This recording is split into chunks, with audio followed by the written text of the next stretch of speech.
वहाँ स्वर्ग में सभा हो रही थी और स्वर्ग की सभा में ऋषि मुनि गण सब आए थे। तो ये चर्चा हुई कि धरती पर सबसे ज्यादा धर्मात्मा कौन है, इस धरा पर धर्मात्मा कौन है। तो नारद जी ने कहा इस धरा पर यदि कोई धर्मात्मा है तो राजा हरिश्चंद्र हैं, उनके जैसा कोई धर्मात्मा नहीं है। उसी सभा में विश्वामित्र बैठे थे। विश्वामित्र ने देखा अच्छा विश्वामित्र जी संत तो हैं लेकिन उनके जो गुण हैं वो क्षत्रिय वाले हैं, क्योंकि वो क्षत्रिय थे बाद में संत हुए, तो उनके अंदर वही गुण हैं। बोलो जय सिया राम, जोर से बोलिए। हाँ, तो विश्वामित्र जी ने मन ही मन सोचा चिंता मत करो, मैं तुम्हारा कितना बड़ा धर्म पालन करने वाले हो तुम, मैं इसकी परीक्षा लूंगा। और विश्वामित्र जी आए और विश्वामित्र जी राजा हरिश्चंद्र के राज्य में गए तो क्या देखते हैं फुलवारी लगी है, बहुत बड़ी फुलवारी। तो उस फुलवारी में पहुंच करके उन्होंने एक सुअर का रूप धारण किया और जितनी फुलवारी है सब उजाड़ने लगे। प्रहरीदार दौड़े और जब मारने चले तो प्रहरीदार को मार भगाया। प्रहरीदार चिल्लाए महाराज बहुत बड़ा बराह आया है जो पूरी फुलवाड़ी को उजाड़ दे रहा है। राजा हरिश्चंद्र रथ पर सवार हुए और अपने बाण लिए आगे आगे विश्वामित्र जो 12 रूप धारण किए थे आगे आगे, वो पीछे पीछे राजा हरिश्चंद्र घनघोर जंगल में चले गए। ऐसे जंगल में चले गए कि ना वहां आदमी ना कोई आदमी का बच्चा, चिड़िया का बच्चा भी नहीं। राजा हरिश्चंद्र प्यासे हो गए और इधर उधर भटकने लगे।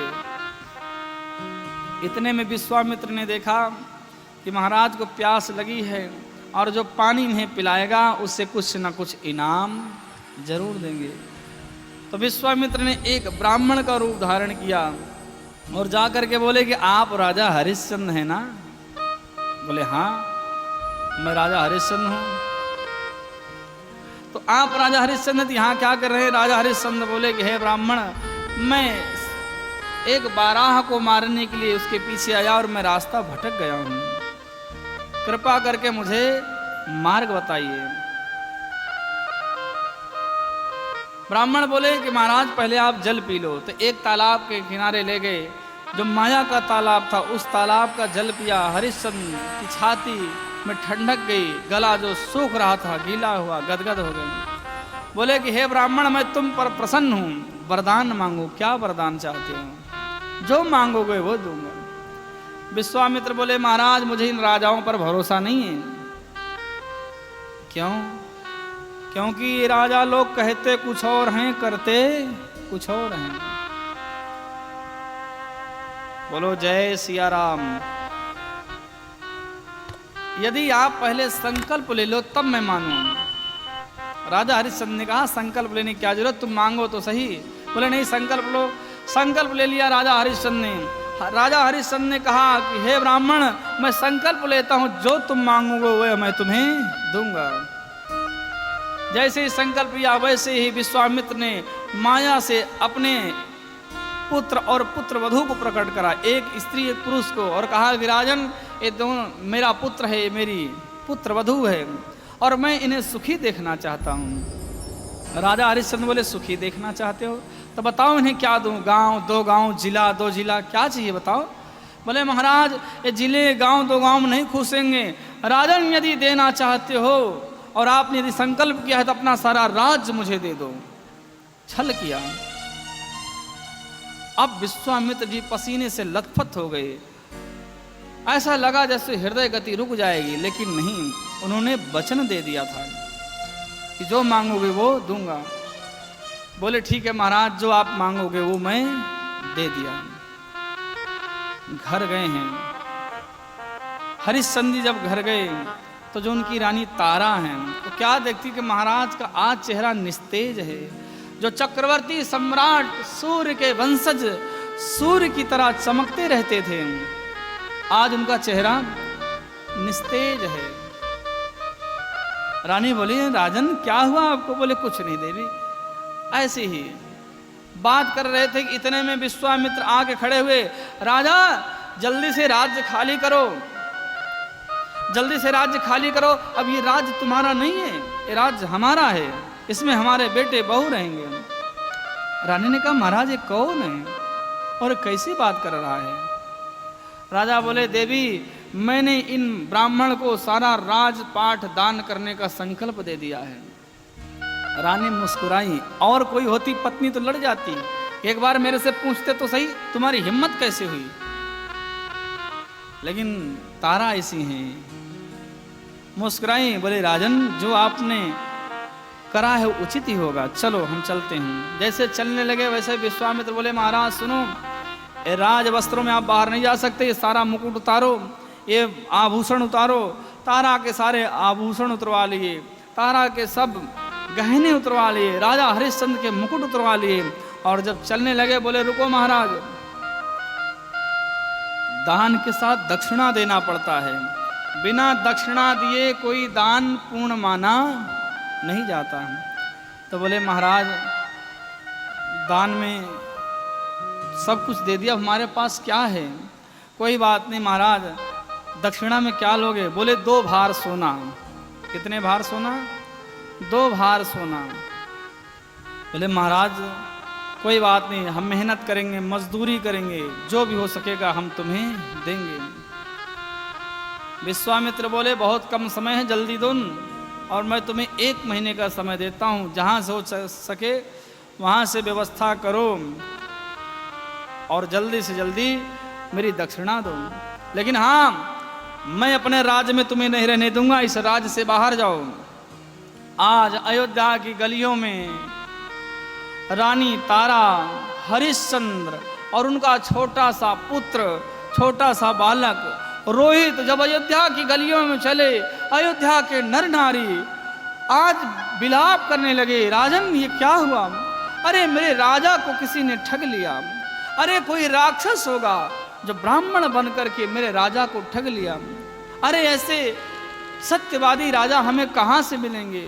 राजन आप मना कर दो, आप बिल्कुल मना कर दो, हम कुछ नहीं देंगे। राजन हम आपकी प्रजा हैं, हम आपकी अपकीर्ति नहीं मानेंगे, इसमें भी हम आपका यश ही मानेंगे। जो राजा कभी रथ से नीचे नहीं उतरे, जो रानी तारा जिनको जनता ने कभी देखा नहीं था, और जब भी देखा किसी शोभा यात्रा में तो गहनों से लदी हुई देखा, आज वही तारा बलकल वस्त्र धारण करके तपस्वियों की भांति, पैरों में चप्पल नहीं, हाथों में कोई श्रृंगार नहीं, राजा हरिश्चंद्र का मुकुट नहीं, चेहरा निस्तेज अयोध्या की गलियों में चले जा रहे हैं।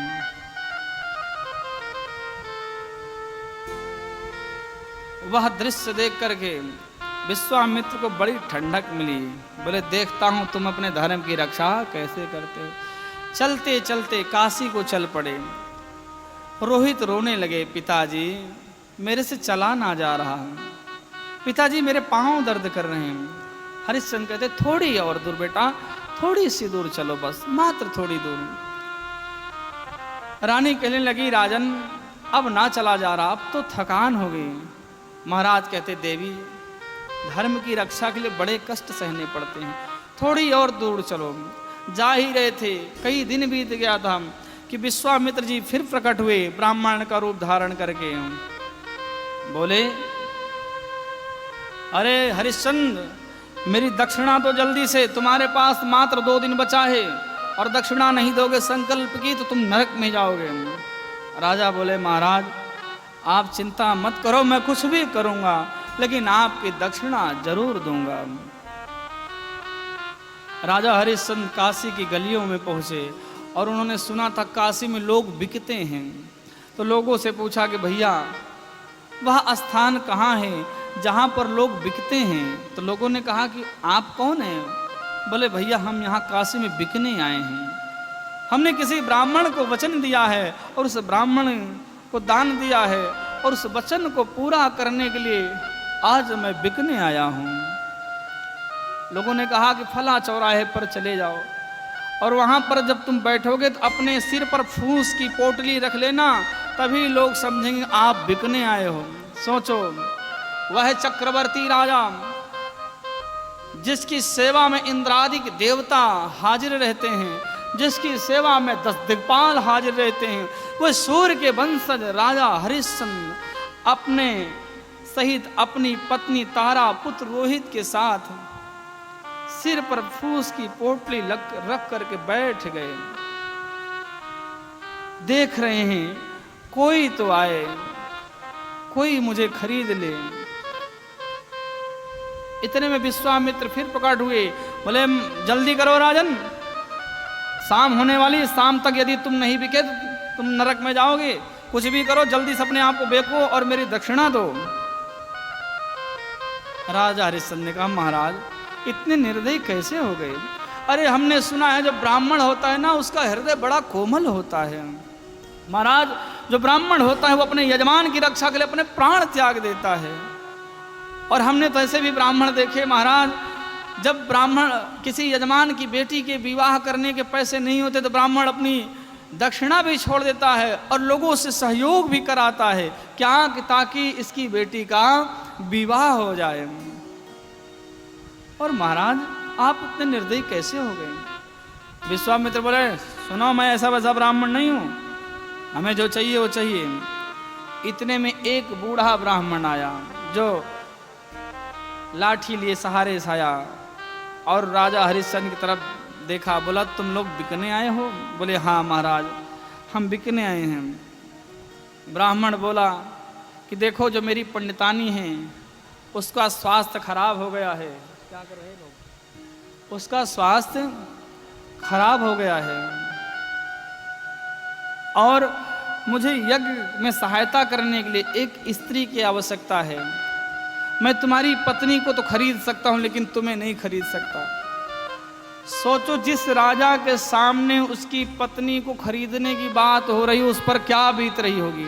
एक कोई साधारण सा भी पुरुष होगा, यदि उसे पता लगेगा कि उसकी पत्नी को कोई खरीदने की बात कर रहा है तो मर जाएगा, गर्दन काट देगा, लेकिन कभी भी अपनी पत्नी को बिकने नहीं देगा। राजा हरिश्चंद्र सिर झुकाए, बोले महाराज ठीक है, मैं बेच दूंगा अपनी पत्नी को, लेकिन बताओ क्या दोगे?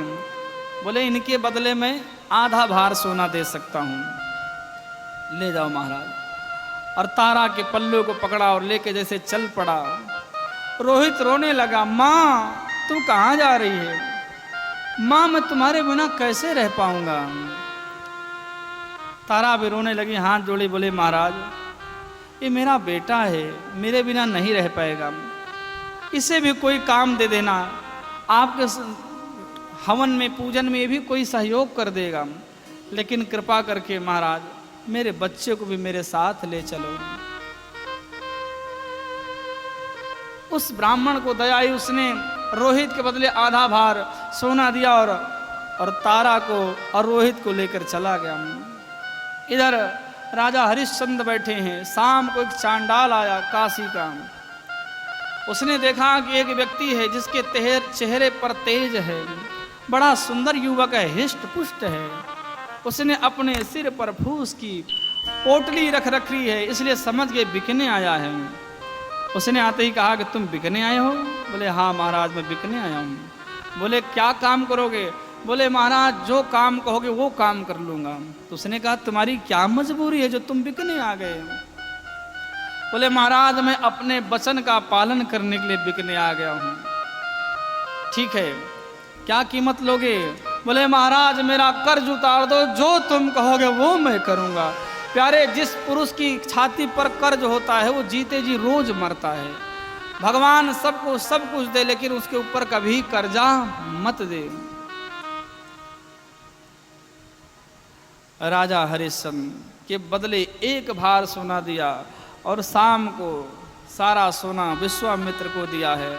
और दे करके उस व्यक्ति के साथ गए तो उस चांडाल ने उन्हें काशी के गंगा के घाट पर, मुर्द घाट था, उस घाट को दिखाया।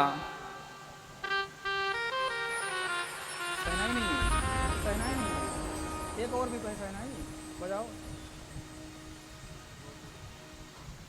उस घाट को दिखाया। बोलो जय सिया राम।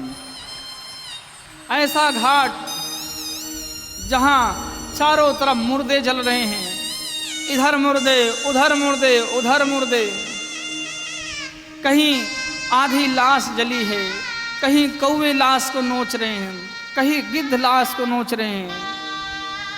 राजा हरिश्चंद्र देखते हैं चारों तरफ धुआं ही धुआं, धुआं ही धुआं। जो राजा महलों में निवास करने वाले, जो राजा चक्रवर्ती इत्र की खुशबुओं में सने रहते हैं, आज ऐसे राजा मुर्दों की बदबू भरी उस जगह में आ गए। कौन लेकर आया? समय। कौन ले आया? इसलिए कहता हूं प्यारे, मनुष्य नहीं होते हैं, समय होत बलवान। मनुष्य नहीं बलवान होता, उसका समय बलवान होता है। राजा हरिश्चंद्र को हाँ तुम्हें इसकी देख रेख करनी है, जितने मुर्दे आएंगे उनको जलाना है, उनके बदले कोई कर लेना है। बोले ठीक है भैया, जैसे आप कहोगे, लेकिन मेरे भोजन करने की व्यवस्था क्या होगी? मैं खाऊंगा क्या? तो उसने कहा तुम्हारे भोजन करने की कोई व्यवस्था नहीं है, एक काम करना, जो मुर्दों के लिए पिंडदान आता है उन्हीं पिंडदान को खाकर तुम अपना जीवन चलाना। राजा बोले अरे भैया, लोग मुर्दा छू के नहाते हैं और मैं उसके पिंड को कैसे खाऊंगा? बोले हमें नहीं पता, तुम्हें जो करना वो करो, हमने तुम्हें खरीदा है, तुम मेरे नौकर हो, मैं तुम्हें जो कह रहा हूं वो करो। और व्यक्ति चला गया। राजा हरिश्चंद्र धर्म की रक्षा के लिए नौकरी करने लगे। इधर जो उनकी पत्नी तारा हैं, वो ब्राह्मण के यहाँ यज्ञ के लिए हवन, पूजन, लकड़ी आदि की व्यवस्था करती हैं। उनका जो पुत्र है रोहित, वो फूल तोड़ करके लाता है। देखो प्यारे, इस समय जो होता है ना, इस समय बड़ा कठोर होता है। ये जब समय चलता है तो किसी की पीड़ा नहीं समझता। धैर्यवान व्यक्ति वही है कि धीरज धर्म मित्र अरु नारी, आपद काल परखिए चारी। यदि आपने आपत्ति में अपने धैर्य को धारण करके रखा है, यदि आपने आपत्ति में आपकी पत्नी साथ दे रही है, आपके मित्र साथ दे रहे हैं, तो आप पुरुष हैं प्यारे। तारा ने अपने पति की आपत्ति में विपत्ति में साथ दिया, लेकिन एक बार भी शिकायत नहीं करी कि महाराज तुम क्या कर रहे हो। बोले नहीं, मेरे पति ने धर्म के लिए सब कुछ करा है, मैं उनके लिए कुछ भी करने को तैयार हूँ। और नौकरी करने लगी, सारी साफ सफाई करती। एक दिन क्या हुआ कि सुबह सुबह रोहित फूल की डलिया लेकर बाग में फूल तोड़ने गया। फूल तोड़ने गया, जैसे उसने झाड़ी में हाथ दिया, वैसे ही विश्वामित्र एक कोबरा सांप बन करके रोहित को डस लिए। और जैसे ही रोहित को डसा, उसके शरीर पर विष चढ़ने लगा। रोहित चिल्लाया, कोई तो मेरी माँ को जा करके बताओ, अरे कोई मेरी माँ को जा करके बताओ कि मुझे सर्प ने डस लिया है। कोई तो जाकर मेरी माँ से कहो कि माँ मुझे सर्प ने डस लिया, मैं अपनी माँ को तो देख लूं कम से कम। लेकिन प्यारे कोई है ही नहीं वहां। धीरे धीरे विष रोहित के चढ़ने लगा, शरीर नीला पड़ने लगा। जब तक उसके बोलने की चेतना थी तब तक चिल्लाते रहे, मेरी माँ को बचाओ, मेरी माँ को बुलाओ, कोई तो मुझे बताओ मेरा जन्म कहाँ हुआ, मरण कहाँ होना है। मेरा जन्म कहाँ हुआ, मरण कहाँ होना है। विधि की आगे किसी की ना चले, ये मैंने जाना है। रोहित रो रहे हैं कि हे विधाता, मैंने देख लिया कि तेरे सामने किसी की नहीं चलती। और रोहित तड़पता तड़पता वहीं पर अपने प्राण छोड़ दिया। एक व्यक्ति दौड़ा दौड़ा गया, अरे तारा सुनो, तुम्हारा जो बेटा रोहित है, फुलवाड़ी में उसे सांप ने डस लिया है, चलो जाकर देखो। तारा दौड़ी, बेटा रोहित, बेटा रोहित, बेटा रोहित। जहीं देखती हैं तो क्या देखते हैं, बेटे का शरीर नीला पड़ गया है और जो रोहित है मृत पड़ा है।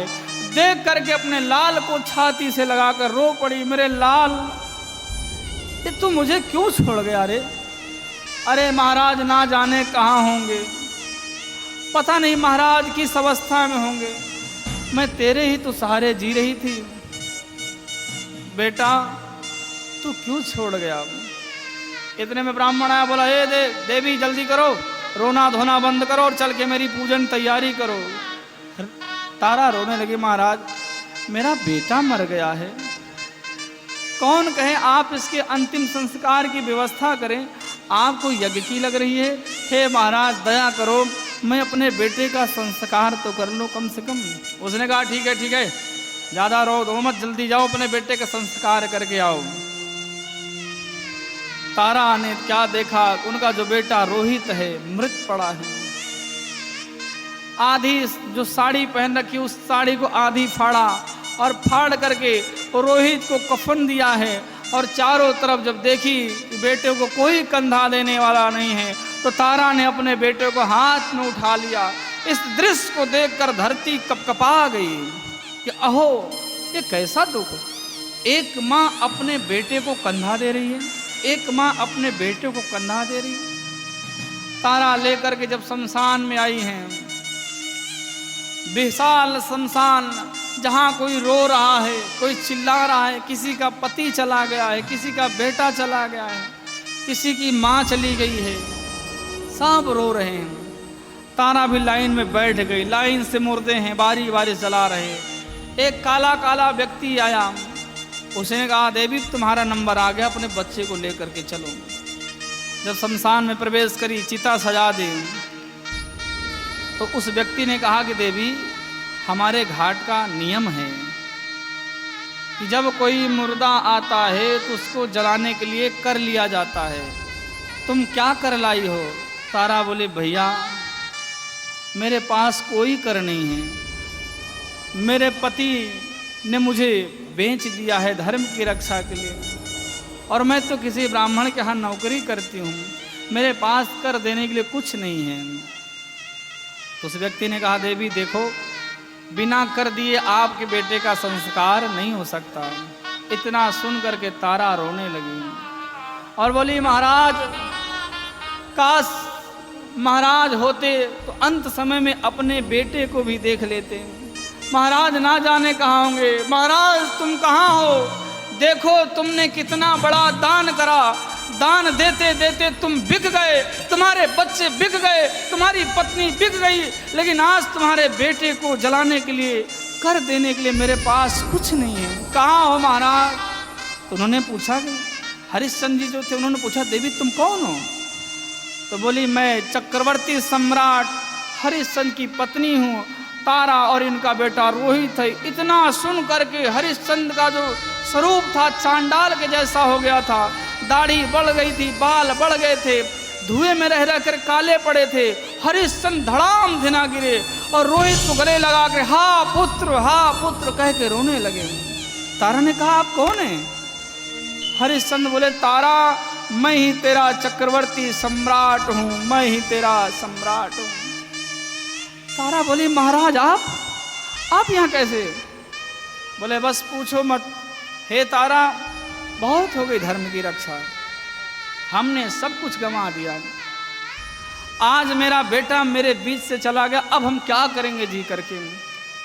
तारा हरिश्चंद्र रोहित तीनों चिता पर सवार हुए और बोले अब हमें नहीं जीना इस धरा पर, हमने देख लिया ये धरती बड़ी कठोर है, ये धरती बड़ी निर्दयी है, ये किसी का दर्द नहीं समझती है। ये धरती के रहने वाले लोग केवल अपना स्वार्थ चाहते हैं। काश इस धरती के लोगों के मन में हृदय में दया होती तो आज हमारे यहाँ गति ना होती। और जैसे चिता में अग्नि लगाने चले वैसे ही वहीं पर ब्रह्मा विष्णु महेश सभी देवता प्रकट हो गए और ब्रह्मा जी ने हाथ पकड़ लिया, रुको महाराज रुको, रुको महाराज रुको, हे हरिश्चंद्र क्या करने जा रहे, तुम धन्य हो, धन्य हो, तुम धन्य हो, हे राजन तुम धन्य हो। राजा हरिश्चंद्र देखा कि ब्रह्मा विष्णु इंद्रादिक देवता सब आ गए, प्रणाम किया, बोले प्रभु आप कैसे हैं? इतने में विश्वामित्र प्रकट हुए। विश्वामित्र ने कहा कि राजन तुम अपनी परीक्षा में पास हुए, वरदान मांगो, क्या वरदान चाहते हो? तो हरिश्चंद्र ने वरदान मांगा, बोले महाराज यदि वरदान देना चाहते हो तो आज के बाद धरा पर ऐसी परीक्षा किसी की ना हो, किसी जीव को इतनी विकट परीक्षा ना देनी पड़े।